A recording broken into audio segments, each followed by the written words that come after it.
প্রবল ঘূর্ণিঝড়ে বসতঘর ভেঙে চাপা পড়ল গোটা পরিবার।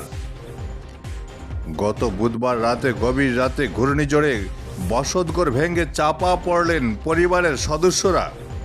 ঘটনাটি সংঘটিত হয়েছে উত্তর করিমগঞ্জের সাদারাশি জিপির নয়া গ্রামে। দিনমজুর মনোজিৎ দাস এবং তার পরিবারের সদস্যরা ঘুমন্ত অবস্থায় ঘূর্ণিঝড়ে ভেঙে পড়ে বসতঘর। সবাই চাপা পড়ে যান ঘরের নিচে। আর্তচিৎকারে প্রতিবেশীরা ছুটে এসে তাদের উদ্ধারে ঝাঁপিয়ে পড়েন। এক এক করে সবাইকে উদ্ধার করা হয়। বরাক জুড়ে কোনো প্রাণহানির ঘটনা সংঘটিত হয়নি।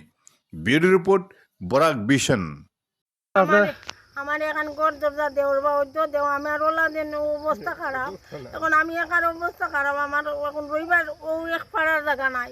আপনারা এখন মনে করছে আমার একটা ঘর দেন যাবো, আমি ওলা দুঃখিলা রেবা কোনোদিন আমি এখন ঘর পাই না রেবা, ওলা দুঃখিলা। এখন আপনারা জানতে আমি বাঁচিতে আমার নাইলে আমি আর নাই, আমার নাই রাজার ওলা আমি রুজি কাম করে না নুনতে খাই, আর নাইলে নাই আমি উপায় থাকি। আচ্ছা, কালকে যখন তুফান দিল তখন আপনার সামনে বাড়িলা ওদিকে কোনো মানুষে বার করতে হয়, মানুষ দুইজনে বার করতে, আমার দেবর দুকে বার করতে না, আমার টানিয়া বার করতে না আমরা, তাহলে আমরা কাইলু মারা গেলাম অনেক রাইতু। দেখো আমার ঘর কান্তা ওই তো আমার দিয়া দেবো বেশ দিরম করিও না, আমি খুব অভাবী মানুষ।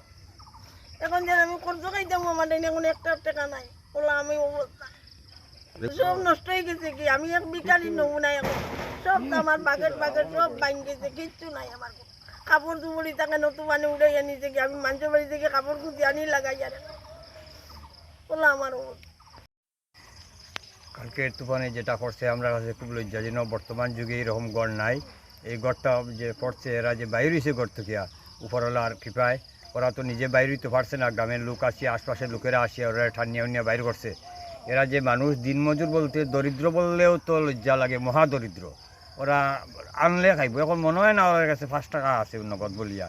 তাই আমরা প্রার্থনা করবো সবার কাছে, উচ্চপদস্থ যারা পদাধিকারী আছেন অতি সত্তর যাতে এর একটা গড় ব্যবস্থা করিয়া দিলে খুব কৃতার্থ হইব গ্রামবাসীরা। মনে করবো সরকারের কাছ থেকে বৃহৎ একটা জিনিস পাইছে, এরা অতি সত্তর একটা গড়ের ব্যবস্থা করিয়া দেওয়া যাতে যায়।